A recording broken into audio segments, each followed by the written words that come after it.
This episode discusses unidentified persons cases, sometimes referred to as UHR, or unidentified human remains.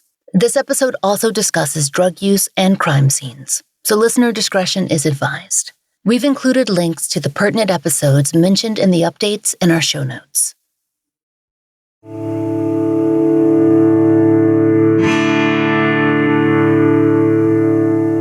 This is The Fall Line. We've been covering John and Jane Doe cases on The Fall Line since Season 4, when we covered 3 cases: Dennis Doe, Christmas Doe, also known as Ware County Jane Doe, and Julie Doe. At that time, all 3 victims had been unidentified for decades. We've given you longer updates on Dennis Doe and Christmas Doe in previous episodes, but as a reminder, the child known as Dennis Doe was found in DeKalb County, Georgia in 1999, and as we reported in 2022, he was identified as 6-year-old William Deshaun Hamilton after a former neighbor recognized forensic art developed in his case. His mother, Teresa Ann Black, was arrested on multiple charges, including felony murder. There has been an update regarding her court case. Per a DeKalb County press release, Black was acquitted on charges of felony murder, cruelty to children, and aggravated assault. Black was, however, found, quote, guilty of concealing the death of another in connection with the death of her 6-year-old son, William Deshaun Hamilton. She was sentenced to, quote, 10 years in prison, the maximum allowed under Georgia law for that count. Black told investigators that William had been sick for days before he passed away. Christmas Jane Doe was discovered in a rural area of Ware County, Georgia, in December of 1988. Though long thought to be a toddler, she was identified in 2023 as 5-year-old Kenyatta Kiki Odom.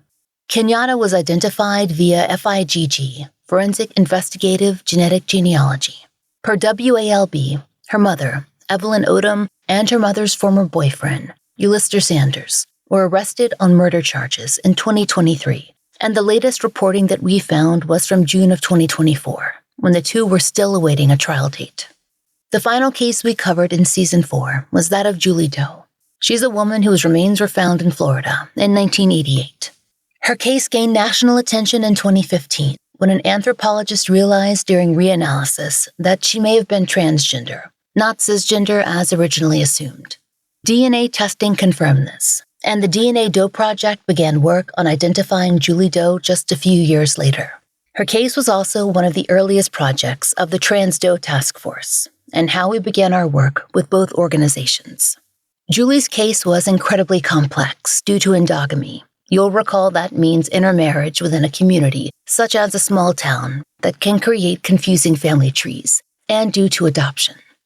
But in March of 2025, the DNA Doe Project was finally able to announce that Julie Doe had been identified as Pamela Lee Walton of Lexington, Kentucky.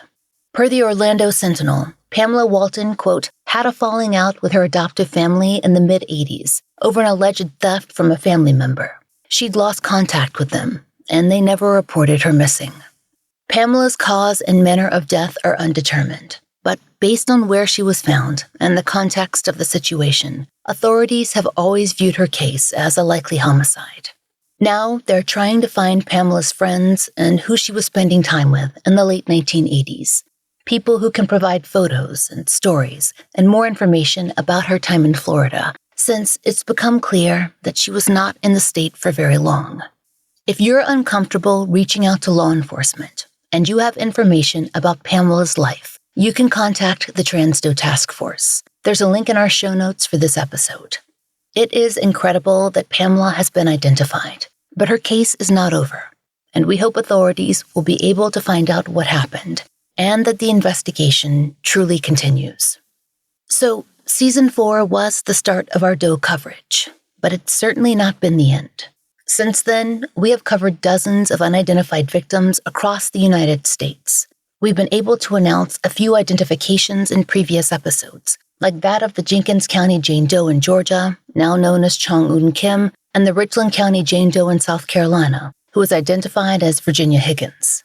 Last year, we featured what were then all of Metro Nashville Police Department's unidentified victims. First in our standalone episodes on Leo Jane Doe and Cheryl or Sherry Jane Doe, also known as Harpeth Jane Doe, and then an entire season devoted to the department's cold cases. Today, we're bringing you updates on a number of solves and developments from Detective Matthew Filter, who we've been working with for the past 2 years. Your tips, DNA uploads, and social media shares have been incredibly useful in these cases, and our hope is that hearing these stories will show the positive effect that we all have in reconnecting victims with their identities.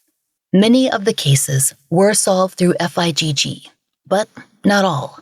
Social media and the traditional media have played their parts too. Unidentified persons remain critically undercovered in the media, so anything you can do might just be the step that can help resolve a cold case.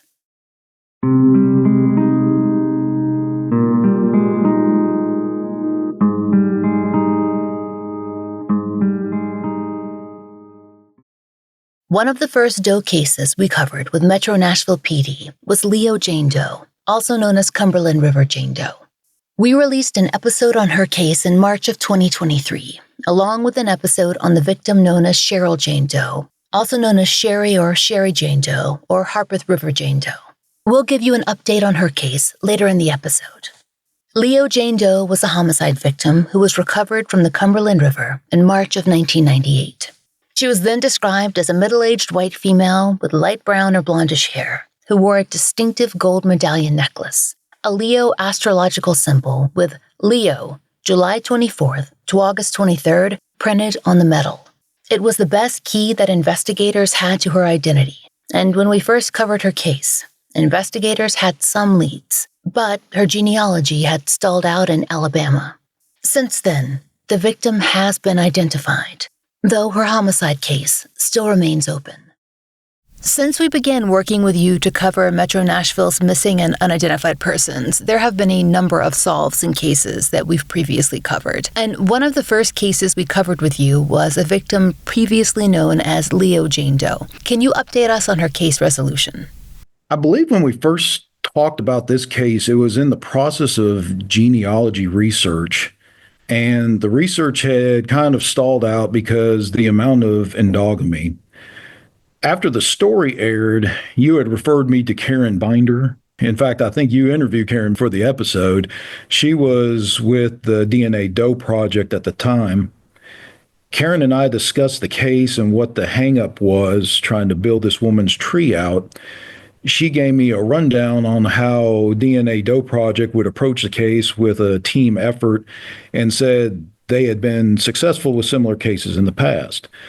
So with having nothing to lose, I handed the case to them in May of 2023. By August of 2023, I got an email from Karen saying they believe they've identified this UHR and wanted to schedule a Zoom call with me. Now, I'm thinking, wow, it's only been 3 months and they have a potential identity on this woman already. She had a presentation she was going to show me to give me some visual aids so I could better understand what she was talking about. Well, I wanted to schedule this Zoom call ASAP, but that week, my sergeant and I were in California following up on leads related to 3 different cases. And we were basically traveling the whole state of California that week. We had leads that took us north of Sacramento, San Francisco, Riverside, West Hollywood, San Diego, and we even made a trip out to Yuma, Arizona. So we were some traveling fools that week. And I didn't want to wait to do the Zoom call, so I explained to Karen what I had going on, and we picked a time to do the call, and well, I was going to make it work one way or the other. So here I am with my sergeant. We are driving through Los Angeles during rush hour. I thought Nashville traffic was bad. I've even driven through Atlanta rush hour traffic, and it didn't compare to the hell we were in. So here I am. I've got a mobile hotspot going on my laptop, fired up, sitting in the passenger seat, keeping my fingers crossed I don't lose the connection and the horns and cussing doesn't give too much of a distraction. And Karen starts her presentation and tells me they believe the UHR is a woman named Diane Miner. She gave me some background on her and identified 2 living daughters. I'm thinking, this is awesome. The only thing that sucked was it was going to be about 5 days before I would be back in Nashville and able to seriously pursue these leads. But nonetheless, I was excited about it and look forward to getting her identity confirmed. The genealogist that originally started on the case had been on the right track from the start. Diane was from southern Alabama originally, but had moved to Tennessee as a child. Her birthday was July 31st, which matched the zodiac symbol Leo that she was named after. She was a frequent beauty pageant competitor and was trying to break into the music business. At one point, she did sign with Wilburn Brothers Studio and recorded under Mercury Records. She released one album that I'm aware of. She married a songwriter and producer and had 2 daughters. She was a vocalist and weather girl on the Stu Phillips Show on Nashville Channel 8. So at one time, she was a fairly well-known person in Nashville. She was last known to be a human resource manager at David Kidd Booksellers and a manager of the Second Story Cafe in downtown Nashville. She was 54 years old when she died. I tracked down both the daughters and was able to obtain DNA samples from them, which did confirm that the UHR was Diane Miner. The daughters were semi-estranged from their mother due to some internal family issues. One of the daughters did try to keep tabs on her, and when she had completely disappeared, did try to find her. They believed she had either moved to Alabama or Florida, but never was able to verify it. I do have a person of interest in her murder, but I can't discuss any further details about the case right now.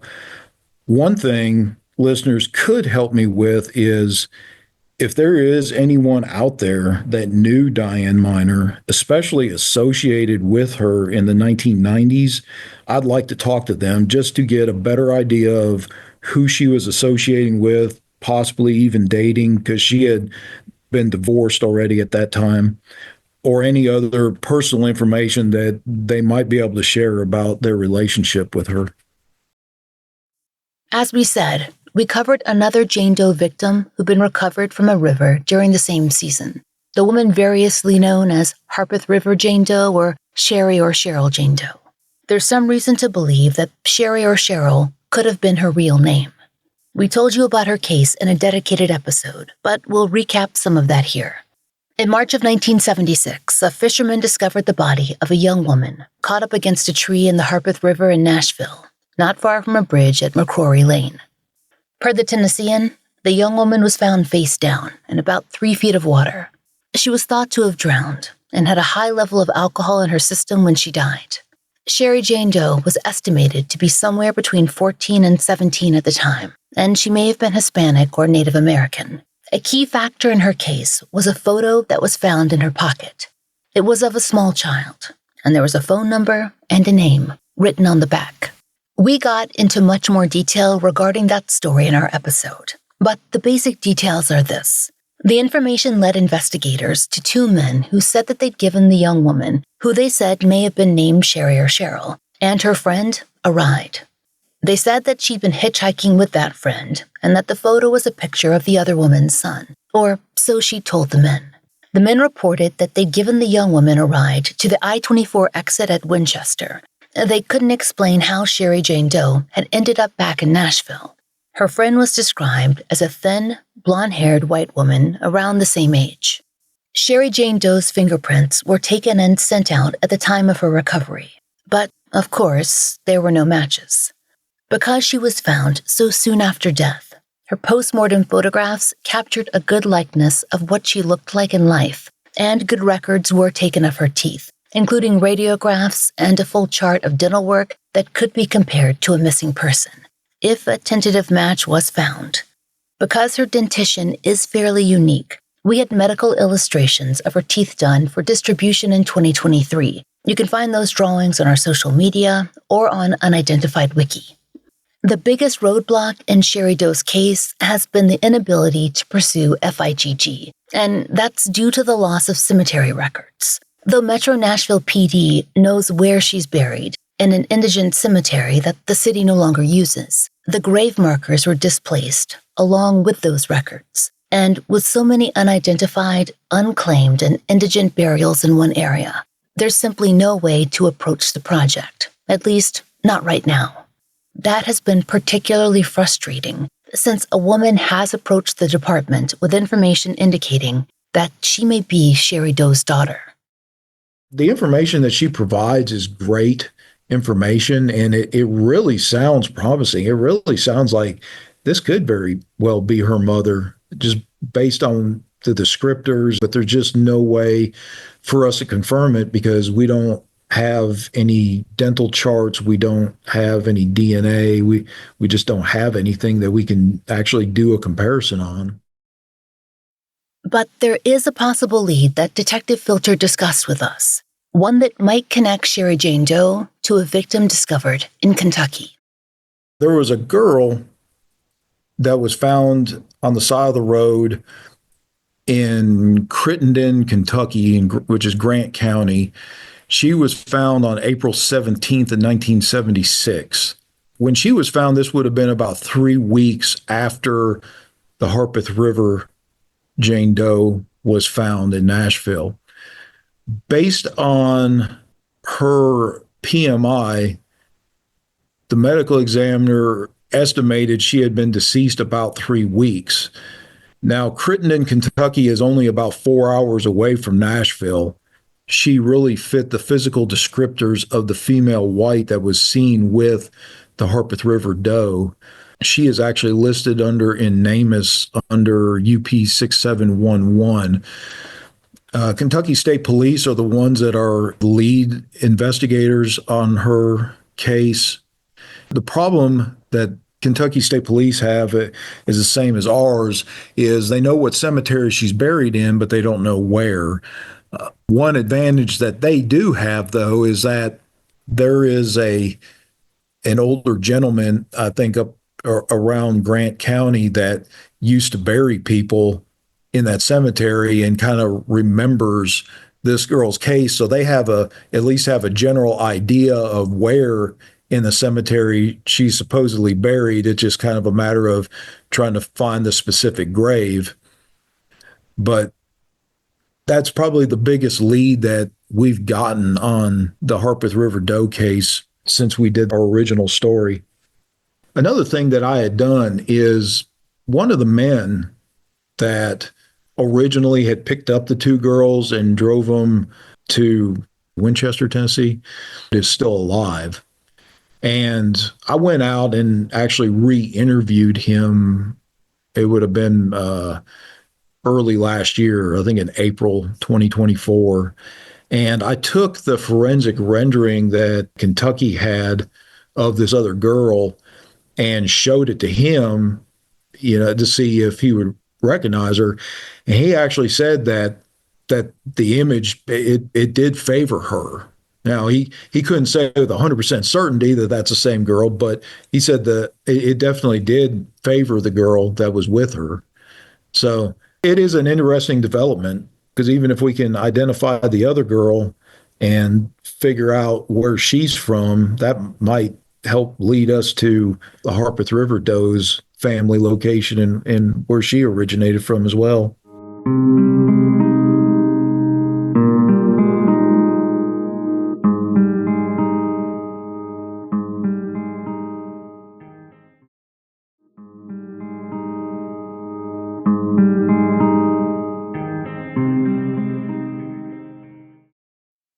In our season fully dedicated to Nashville's Unidentified, titled Tennessee Does, we covered 22 of Metro Nashville's cold cases.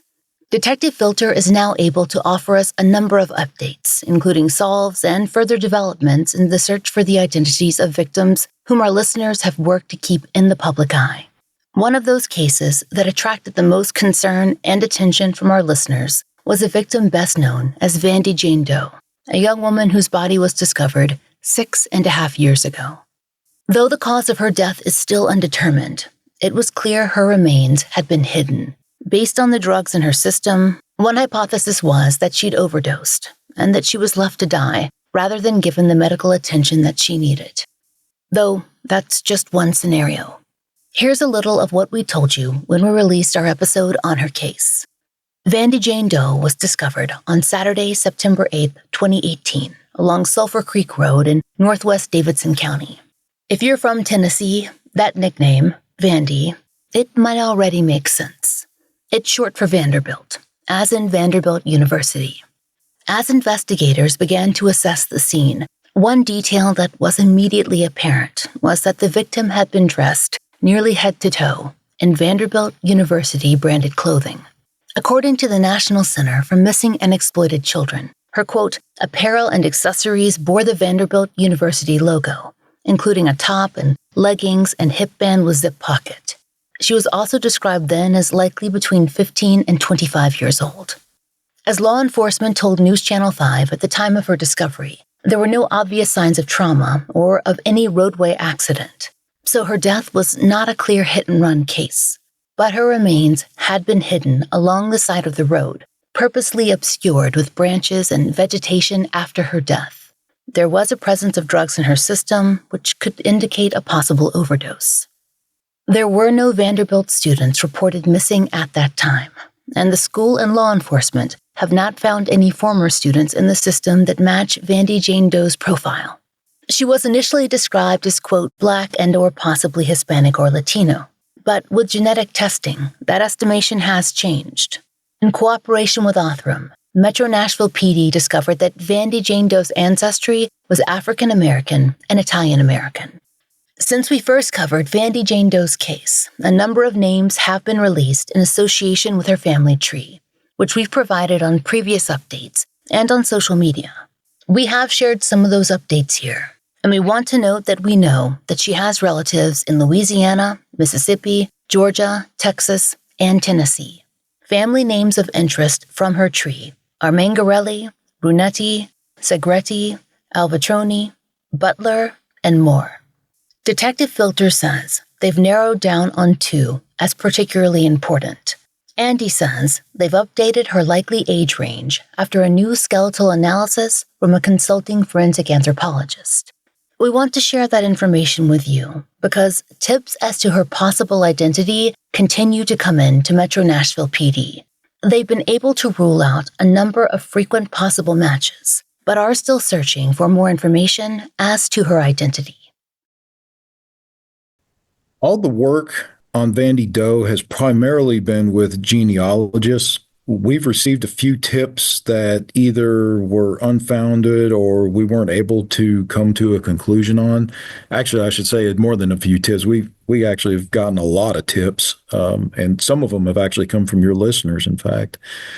Over the past year, the majority of the focus has been building out the African side of the tree and trying to find where the Italian and African lines connect. The 2 main surnames that I see consistently are still Mangarelli for the Italian side and Moore on the African side. As far as anthropological developments, after she was exhumed and an anthropologist did a thorough examination on her, the only significant change from the second examination was the age. They now believe she is between 21 and 35 years old instead of 15 to 25. Since Vandy Doe went public and we started putting her information out there, I mean, we've gotten tips on 80 different people, and most of the people have DNA uploaded into NDIS, so they would have gotten a hit off of it if it was Vandy Doe. And of course, trying to ask these labs to do direct comparisons all the time just isn't productive for the lab, especially because it would be very time consuming unless we have some other evidence that really points to her being Vandy Doe. But a lot of the tips that we get on people, it's mainly based off of the forensic rendering, and age is what most people are connecting with Vandy Doe. There are 3 in particular that we haven't been able to eliminate that have come in several times. Those 3 are Amanda Poole, Anjali Coleman, and Mia Hayes. Amanda Poole missing from Memphis, Anjali Coleman out of Fort Smith, Arkansas, and Mia Hayes out of New Orleans, Louisiana. Now, Mia Hayes, I'm waiting to get some updated information on her because I believe she is actually out in Los Angeles. She's supposedly been spotted out there and there's been contact with her, but not with law enforcement. So I'm kind of hoping that law enforcement will have contact with her and be able to confirm that she is alive and take her out of the system. I can say that Mariah Ludwig, missing out of Gulfport, Mississippi, she has been excluded by DNA. Her information is still floating around out there. So every once in a while, I do get her coming back. Also, Zanaya Hayes, who is missing out of New Orleans. There's a lot of information still out there, or some anyways, about her still being missing. But according to New Orleans PD, she was actually found back in December 2022. So she is eliminated. And then a Keosha Felix has come in several times. She's missing out of Lafayette Parish, Louisiana. But she does have a full profile in NDIS, so we should get a DNA hit. I'll also have gotten quite a few tips on Mercedes Tolliver, who's missing out of Prescott, Arkansas, and she has been eliminated by DNA as well. Aisha Degree is another one missing out of Cleveland, North Carolina. She's been excluded by DNA. I had been getting several tips on Samaria Greer, who was missing out of Memphis. And there's still a lot of info on her that's still on the internet that would indicate she's missing, but she has actually been recovered. So she is no longer missing. I'd gotten a lot of tips at one time on Tara Smart, too, that was, I think, missing out of St. Louis, but she has been recovered. She was recovered back in 2020. I've got two names here also that we've never, we haven't been able to confirm whether it's her or not. Based on their ages, probably not anymore, because one is Liz Marie Asensio. She was age 14, missing out of Springfield, Massachusetts. Springfield PD was supposed to be getting DNA from her mother to get uploaded in the CODIS, and that was quite a while ago. And then the other one was Tia Williams. She was age 17, missing from Romulus, Michigan. And the last I checked, there's been no DNA or dental or anything available for her. And then one other name that I know I got quite a bit initially, and I haven't received anything in a while now, is a Mercedes, and that's spelled Mercadeze, White.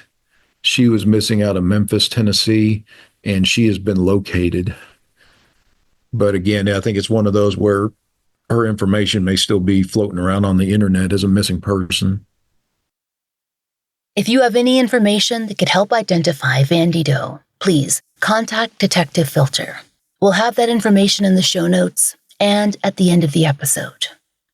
Another case that we brought you in our Tennessee Doe season concerned the unidentified victims of the serial killer James Schaefer, who was tried and convicted for a number of crimes, including sexual assault and murder in Kentucky and Tennessee.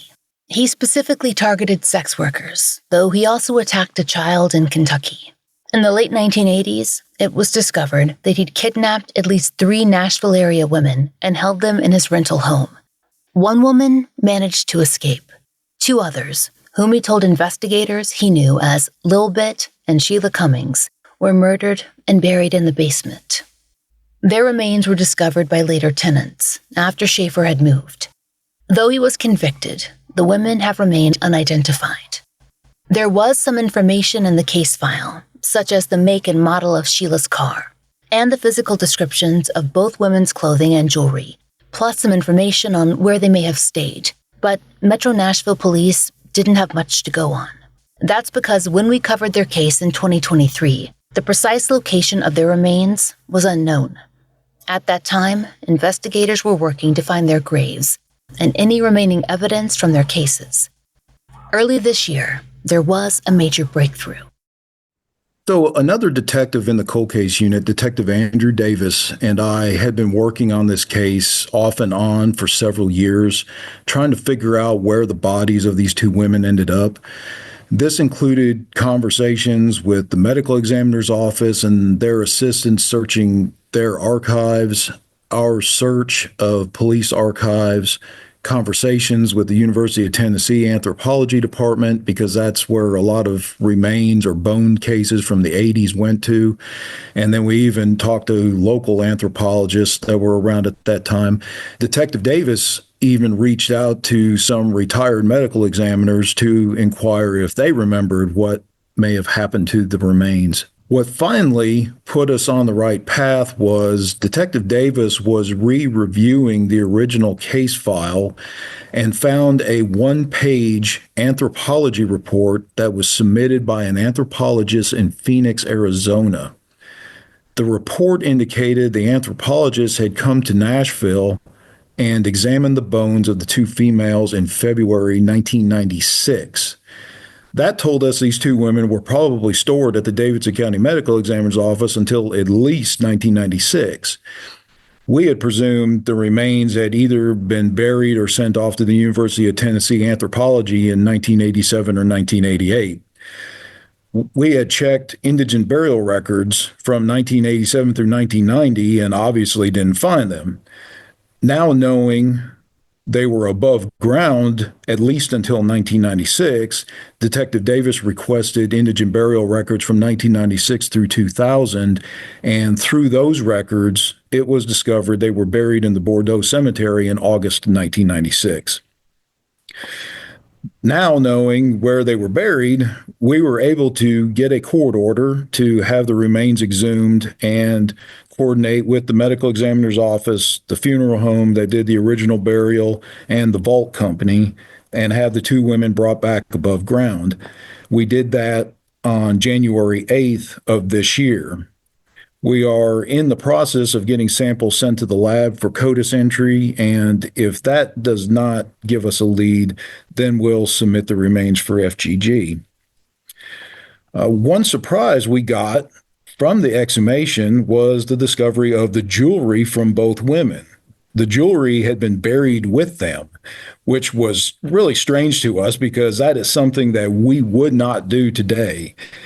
We thought since our evidence section had no record of the jewelry, that the jewelry had been disposed of since the case was adjudicated. So it was a pleasant surprise to find this jewelry, as it gives us another opportunity to get better pictures of the jewelry to put out publicly for identification purposes. And I've been talking with someone who does work with artifacts that may be able to clean up the jewelry for us for a better presentation. Another promising lead that we got in the case, which the timing of it couldn't have been any better, is on January 6th. This was 2 days before we were doing the scheduled exhumation. I received a phone call from a woman who believes the UHR known as Sheila Cummings may be her mother. She explained her mother, whose name was Sheila Cummings, was originally from Illinois and liked to travel. She drove a Ford LTD and was last known to be in Tennessee. Everything she was saying was matching up with what we knew about her. So I obtained DNA from two daughters of Sheila Cummings, and we are in the process of getting those samples submitted to the lab as well. If all goes well, we may have one of the women identified in the next few months, and then we'll be able to focus our attention on identifying Little Bit. I've asked Carl Koppelman to get started on a forensic rendering of Little Bit, and that should be ready for release here in the next few weeks. Detective Filter began working with Carl Koppelman after he volunteered to do forensic art for two of the other Doe cases that we featured on the season. We've discussed his work many times on the show before, and he's extensively interviewed in my book, Lay Them to Rest. Detective Filter also told us that the family of Ashila Cummings contacted Metro Nashville PD after seeing information online about the case. So, we have to stress again, sharing these stories is vital. Doe cases are circulated, and then the families of missing people actually have the chance of seeing them. Another case we covered was the death of a woman, then known as Highway 70 Jane Doe, who was discovered in November of 2020. She was found in an abandoned house in Nashville where unhoused individuals had gathered to use drugs. According to police reports, she was discovered on a mattress on an upper floor with unused Narcan near her body. She was a young woman, and she had a very distinctive tattoo, a semicolon stylized with a heart. Forensic art featuring her face and her tattoo were circulated through the Southeast, and forensic work began on her case soon after we aired our coverage. Late last year, she was identified. It turns out that her family had been searching for her for years. So, Highway 70 Jane Doe's case was solved based on a forensic rendering. In September 2023, I had the Tennessee Bureau of Investigation do a forensic rendering of the UHR that included the tattoo on her wrist. In October 2024, the family of Ashley Fuller contacted the Metro Police Department and the Davidson County Medical Examiner after seeing the forensic rendering online. We were able to obtain Ashley's dental records and confirm her identity that way. Her mother last saw Ashley in February 2019. Ashley had run away from home a lot as a juvenile, and a missing persons report was always made with the local police department. She lived outside of Nashville. However, after she turned 18, the local police department refused to take a missing persons report because of her history of running away. And now that she was a legal adult, she had the right to leave and not tell her mother where she was. The mother did have phone contact with her a few times after February 2019, and she last spoke to her on the phone in August of 2020. Ashley had gone to live with a cousin, but left her cousin's house in March of 2020. During the time between leaving her cousin's house and being found deceased, she primarily was living on the streets. The last person that saw her was a friend. The friend dropped her off at the city bus station in downtown Nashville. At the bus station, she met a man and a woman who were drug addicts and lived on the street. Now, Ashley was known to use marijuana in the past, but never anything harder. However, when I was interviewing some of her street acquaintances, they told me that Ashley would try anything to see if she liked it or not, which kind of opened the door to her experimenting with different drugs. The two people she met invited her to come stay at an abandoned house in West Nashville, which she accepted their invitation and stayed with them. This would have been the Monday before Thanksgiving 2020. The detective that initially worked the death investigation had interviewed a drug addict that had been buying heroin from an individual at this abandoned house. This drug addict gave him the name of a man and a woman that had been staying at the house and said a young female named Ashley was with them on Tuesday. Ashley appeared to be fine, and he did not perceive anything being wrong. This was on Tuesday of that same week. On Thursday, Thanksgiving Day, he went to the house to see if he could get some heroin to last him through the weekend. When he met with the man at the house, Ashley and the other woman were both passed out on the floor. He said Ashley looked sick and inquired if she was all right. The man checked her and said that she was okay, and he made his purchase and left. That night, he saw the police and an ambulance at the house, which would have been when Ashley was found deceased. Obviously, the mother was devastated by the news of how her daughter died. I tried to find some answers for her to help her understand better what happened. Unfortunately, the only people that could tell me exactly what happened were the man and woman she was staying with, and both of them had died from intravenous drug use related issues prior to Ashley being identified. That's a recurring theme in so many of the identifications that we encounter. Some questions are answered, but not nearly enough of them. Not for the family of the victims who've been looking for so long. Ashley's family are still searching for more information. So if you knew Ashley at the time that she was in Nashville, please reach out to Detective Filter. Her mother deserves more.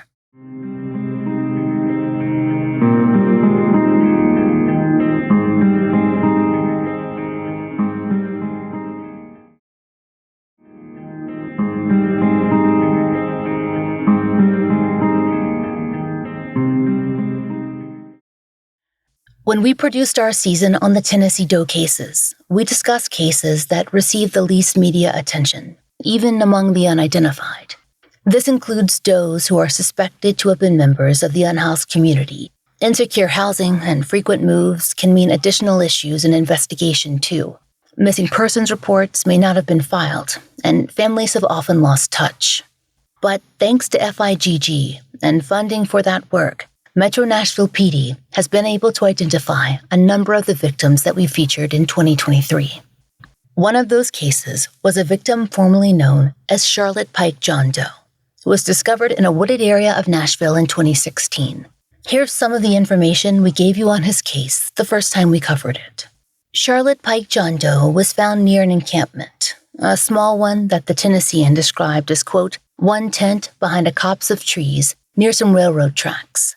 Charlotte Pike John Doe may have resided there, but authorities couldn't be sure.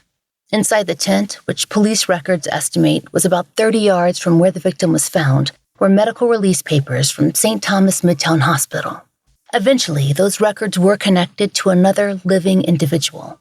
But Charlotte Pike John Doe, he had been injured, and seriously. It was unclear how long before his death that the trauma occurred, but the injury seemed similar to those a person might experience after a significant car crash or similar accident. How he came to be found in the encampment of another individual, it remained a mystery, as did the exact source of his injuries. When we last spoke with Detective Filter about this case, Metro Nashville was pursuing FIGG and investigating the medical records that had been found at the scene. There had been initial leads, but the investigation had become more complex when genealogy pointed Metro Nashville toward an individual who could not be Charlotte Pike John Doe. Charlotte Pike John Doe was eventually identified through FGG. Originally, the genealogist believed the UHR to be an individual from Kentucky. I contacted the family, and they swore up and down he was still alive. I contacted the guy's son, and he claimed to have spoken to his father a month ago. Eventually, the guy in question called the cold case office to tell us he was alive. I wasn't able to get much more information as this guy had a very long criminal history and was not a fan of law enforcement. In fact, it was really surprising he even called us to tell us that he was alive. But this guy had been in a serious car accident and ended up with a plethora of broken bones and walked with a cane, just like Charlotte Pike John Doe. So it was almost just amazing that there's two people out there that are this close, then that they come up, even the genealogists come up with a possible person that has very similar injuries. But with no way to prove anything different, I had to tell the genealogists just to keep digging. After collecting some more reference samples from other people to continue building the tree, in December 2023, I got a report that the UHR was believed to be Barkley Jones. Barkley Jones had a brother that lived in South Nashville named Terry Lee Jones. I went to Terry's house, and he confirmed that he had a brother named Barkley who he had not seen in several years. He went on to explain Barkley was an alcoholic, and he tried to help him at one time by letting him live with him. The only stipulation was he could not drink, and he had to find some type of job. He said Barkley did all right for about 3 weeks until he got a phone call one evening to come get his brother from a bar a few miles down the road. He said he brought his brother home and then told him the next day he needed to find another place to live. And that was the last time he ever saw or spoke to his brother. Terry said that Their parents were both dead, and they had no other family that he was aware of, anyways. No cousins, no uncles, aunts, nothing. It was just him and his brother. Terry provided a reference sample, and on Friday, February 2nd, 2024, I received confirmation that Charlotte Pike John Doe was Barkley Jones. I phoned Terry but didn't get an answer, and so I left him a voicemail message asking him to call me. Soon after, Detective Filter got the news that Terry had passed away before he got confirmation that his brother had been identified. Sadly, I think Terry knew that the UHR was going to be his brother Barkley. I don't think he needed to hear confirmation on that. But Barkley's manner of death is still undetermined. He had fresh bone fractures to the left radius, right rib 9, right rib 12, and sacrum, according to the anthropologist. But at the same time, they said they were not clearly perimortem. Barkley was also found in another man's camp that was abandoned with new clothing and personal documents left behind. This man was originally believed to be the UHR until he was located alive and well by the original case detective.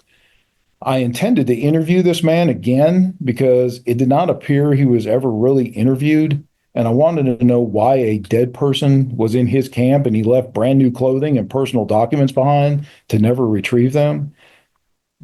To me, that was just very suspicious. Unfortunately, this man is now deceased, so I'll never be able to get those answers to the questions. As it stands now, there are no viable leads in the case, and the case is inactive. In the same episode, we discussed the recovery of skeletal remains from Browns Creek in Nashville, also in 2016. Though there were some identifying cards found at the scene, a Red Roof Inn card and an EBT card, Metro Nashville were unable to use them to successfully identify the decedent whose remains were recovered. However, Othram Labs successfully developed a DNA profile for Browns Creek John Doe, and he was identified via FIGG in 2024. What can you tell us about the resolution of the case of Browns Creek John Doe? Brown Creek John Doe was identified through FGG as Kinlock Wilkinson Jr. Kinlock had mental health issues and traveled around a lot, usually taking a Greyhound bus. He typically would live in homeless shelters or homeless camps or a motel if he had the money. The family said he would stop home and visit just unexpectedly, and he would usually stay around for 2 or 3 days and then be gone for 2 or 3 years. Kinlock would normally call about once a month. The last time the family talked to him, he said he was going to Nashville, and that was in early 2016. So I was able to find out he was in Florida in early 2016. The first evidence I could find of him being in Nashville was in June 2016 when he was written a citation with 2 other homeless men living under an interstate overpass. His family said he normally traveled with a guitar. A guitar was not found anywhere in the vicinity of his body. I checked pawn records, and Kinlock had pawned a lot of guitars over the years. The last guitar he pawned was 6 days before he got the citation under the bridge. So it's possible he didn't have a guitar at the time of his death. I attempted to find the 2 men that were issued citations with him to see if they could tell me any more about Kinlock's time in Nashville. One of the men was deceased. The other man I couldn't find, and very little information was found on him. It's possible he's deceased as well. This case is currently inactive with a cause and manner of death as undetermined. That's been a theme in many of the cases Detective Filter has been working on.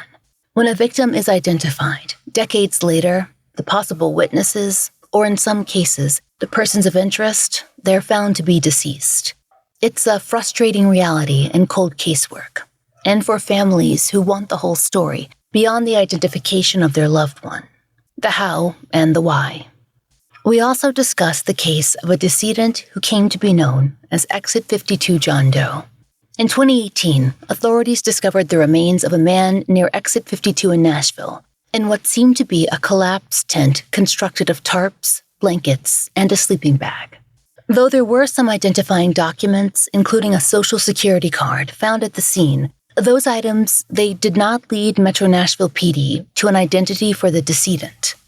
Forensic examination indicated that the individual had likely died years before, and there were no clear signs of trauma.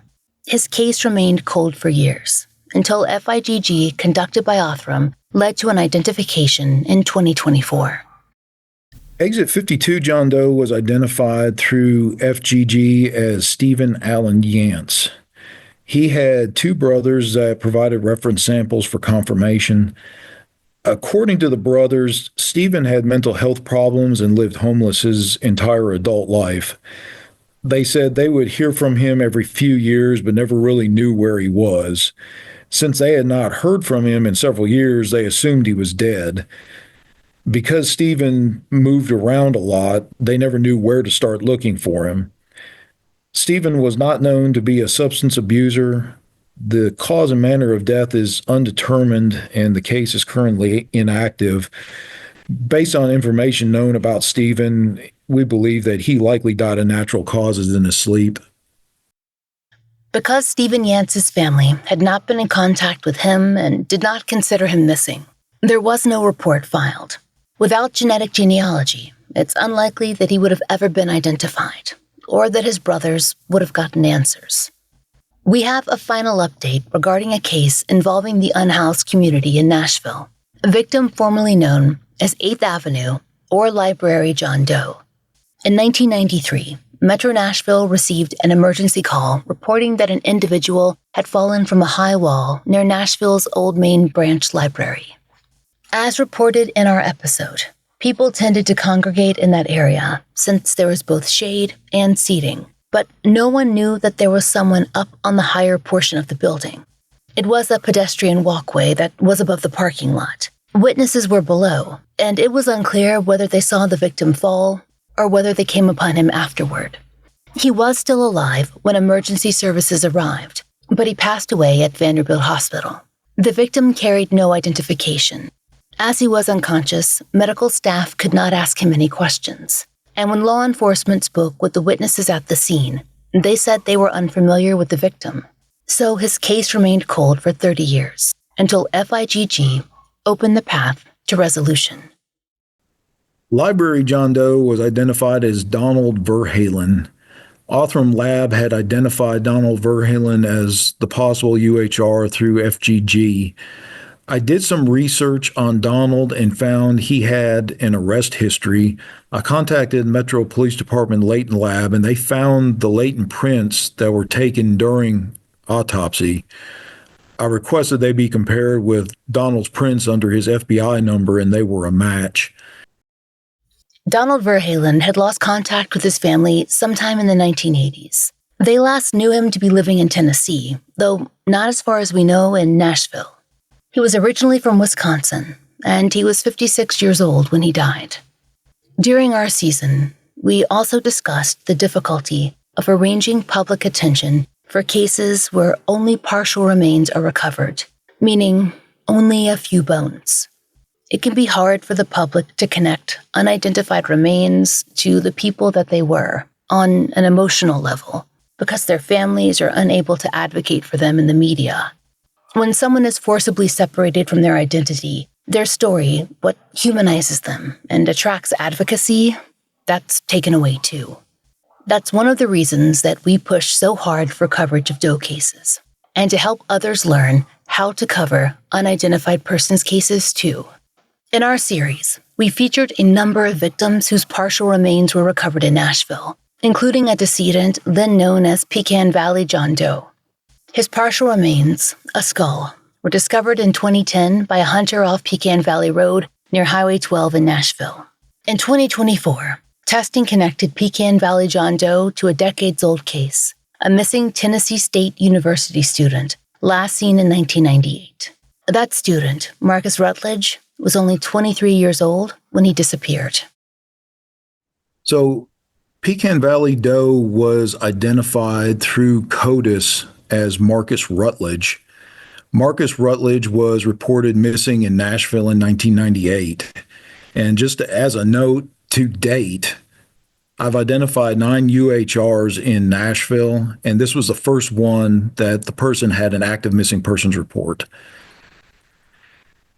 In 2024, I met with the medical examiner's office and reviewed all the anthro cases they had that had not had samples submitted for CODIS entry. There were 9 Davidson County cases, and they were sent to a private lab that is contracted with the Metro Nashville Police Lab. Pecan Valley Doe was one of the cases submitted. The hit was made off the profile uploaded of his daughter's DNA. The only part found was the skull. This was found by a hunter, and it was turned over to police in 2010. The skull was found about 40 or 50 yards off Pecan Valley Road near a creek. From what I learned, no search of the area was ever done for additional bones. I am currently working on getting permission from the landowner to search the area the skull was found for any additional remains or evidence. I did drive out to the location just to see what it looked like, and the spot is an ideal body dump location. The side of the road the skull was found on had a very steep ditch that tapered off toward a creek. It would have been very easy to throw a body in the ditch and no one would know it was there unless you happened to be walking on that side of the road or walking through the woods. And this is a very desolate country road, and the area there was basically just woods. There were a couple houses nearby, but not within sight of where this location is. And I imagine over the 10 plus years, the body was there. Scavengers had drug parts of it all over the place. Foul play is suspected in Marcus Rutledge's case, and his case has been investigated as a likely homicide from the beginning. Do you have any leads on suspects, or is that something you can't speak to right now? I don't have any concrete suspects per se. I guess persons of interest, I would say. But, most of it is going back to the missing persons case. And these are guys that had been looked at back in 1998, 1999, and no connection was made by detectives back then. But I mean, at this point, that's all I've got to work with. In February of 2025, Marcus Rutledge's father, David, shared a statement with Dateline NBC. He wrote, quote, "Our family would like to express our deepest appreciation to those who have been so helpful to us in trying to find Marcus." Dateline noted that, quote, "He said they are grateful to the news media and podcast, as well as the Nashville Police Cold Case Division." And Mr. Rutledge continued, quote, "Your efforts have brought us another step closer to closure. Marcus, we will forever cherish the memories." Detective Filter is actively pursuing leads in Marcus Rutledge's suspected homicide. If you have any information, please reach out. Again, you can find that information in our show notes or at the end of the episode. While we are glad to bring you updates in these cases, we recognize that resolution for the families of the victims is not closure or all the answers that they need. There will always be questions that have not been answered. So, if there is anything that you know that can provide them with more, even for the victims who have already been identified, please do not hesitate to reach out. You can contact us, and we will get you in touch with Metro Nashville PD, or you can reach out directly to Detective Filter. Most of all, we hope that this demonstrates that sharing Doe cases and keeping them in the public eye is vital. It aids in funding and in the chance that families will see a news story or a post or hear a podcast and recognize their loved one. The smallest detail can truly close a cold case. If you have any information regarding the open Metro Nashville PD cases that we've mentioned, please contact Detective Filter at 615-862-7803. You can also call Nashville Crime Stoppers at 615-74-CRIME or 7463. Callers remain anonymous and may qualify for a cash reward. Next week, we will be re-releasing an episode on a Georgia cold homicide case at the request of the family in hopes of encouraging more media attention. And then we'll be back in May with our next season. Before we sign off, just a little housekeeping. We have an update to share about our Apple Premium subscription. Many of you know that between the few of us who work on The Fall Line, we actually make 2 podcasts, The Fall Line and One Strange Thing. Because of some changes on the business side, we're now going to offer our subscriptions to both shows under a single channel, sort of like you see for companies like Tenderfoot or Wondery or Slate. It won't affect your subscriptions to The Fall Line's early ad-free episodes if you're already subscribed, so no worries there. But things on the app might look a little different. If you're listening on Patreon, don't worry, nothing will change there. And the proceeds from the Fall Line subscriptions everywhere, they'll still go toward our therapy fund. If you haven't heard of One Strange Thing before this announcement, please do check it out. It's a much lighter show where we look at possible paranormal mysteries that we uncover in America's news archives. If you have any questions, please feel free to get in touch. If you know of a case that should be covered on the Fall Line, there's a link to our case submission form in the show notes. Thank you for listening. Fall Line is an independent podcast. We appreciate listener support. It allows us to do research, obtain FOIA, pay our content advisors, and support and donate to the causes we care about.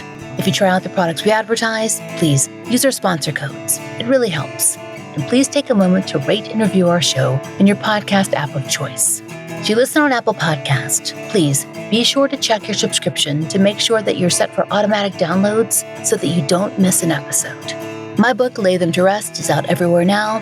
Find out more through the link in our show notes.